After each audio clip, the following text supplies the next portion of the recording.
Le ministre de l'Environnement, de l'Économie verte et du Changement climatique a séjourné du 12 au 15 avril 2017 dans la région de l'Est. Un séjour au cours duquel il a visité 4 concessions de chasse à Pama dans la Kompienga avec des sorties de terrain. La satisfaction du premier responsable en charge de l'environnement qui, lors de son séjour, a échangé avec les comités villageois de gestion des forêts et les concessionnaires. J'avoue que c'est une première sortie en tant que ministre de l'Environnement. Je suis un citoyen burkinabé, ça il faut le dire, et inviter les populations à en tout cas oser faire le déplacement parce que nous avons énormément de la richesse. Le constat est amer. Quand nous allons à l'étranger, nous sommes les plus pressés d'aller visiter des sites dans les autres pays. Mais au Burkina Faso, on se rend compte qu'il y a des sites que nous-mêmes, étant burkinabés, nous ne connaissons pas. C'est l'occasion également d'interpeller les burkinabés qu'il y a lieu d'aller vers un tourisme de vision, même si on ne fait pas de la chasse. La région de l'Est est une zone connue pour la richesse de sa flore et l'abondance de sa faune. Il y a plus de 50 à 60% du potentiel faunique au niveau de l'Afrique de l'Ouest et c'est dû aux efforts de surveillance, c'est dû aux efforts de protection, c'est dû aux efforts des aménagements des concessionnaires que nous avons cette richesse dans nos concessions. La sortie du ministre a débuté par une visite de courtoisie au gouverneur de la région, le colonel Ousmane Traoré, et une rencontre avec le personnel de son département en poste dans la dite région.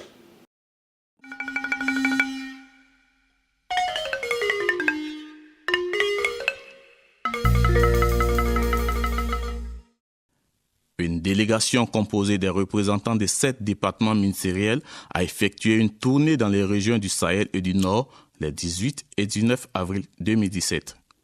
Objectif : apporter des réponses aux préoccupations énumérées par les populations lors de la visite du ministre d'État Simon Compaoré dans ces localités.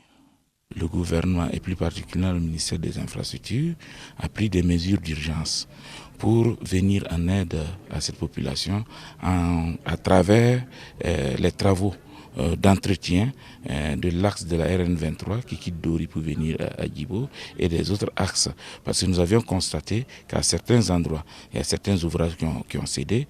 Et si on n'entretient pas ces ouvrages très bientôt, à la saison des pluies, nous aurons des coupures. Le MENA, à l'instar d'autres structures également, ont été affectées, et notamment le départ des enseignants et d'autres problèmes environnants qui étaient au niveau du Sahel. Nous avons été dépêchés pour connaître toutes ces difficultés rencontrées afin de parer aux urgences pour sauver l'année et également préparer la suite. L'initiative a été jugée salutaire par les différentes communautés qui ont reçu cette visite. La psychose était au-dessus de tout ici, mais maintenant la sérénité est de retour, grâce justement à toutes les actions conjuguées des uns et des autres. Et aujourd'hui, la mission de cet ministère vient confirmer cela, de l'intérêt que vraiment le gouvernement porte à notre commune et à nos difficultés que nous traversons. Nous félicitons et nous remercions vraiment le gouvernement pour cela. Le ministre était déjà passé ici, on lui avait soumis la question de la correction des indemnités, des salaires, les écoles sous paillotes. Et je pense qu'aujourd'hui ils sont revenus là-dessus. Ils disent qu'en fait dans l'urgence il y a des fourrages qui sont en construction.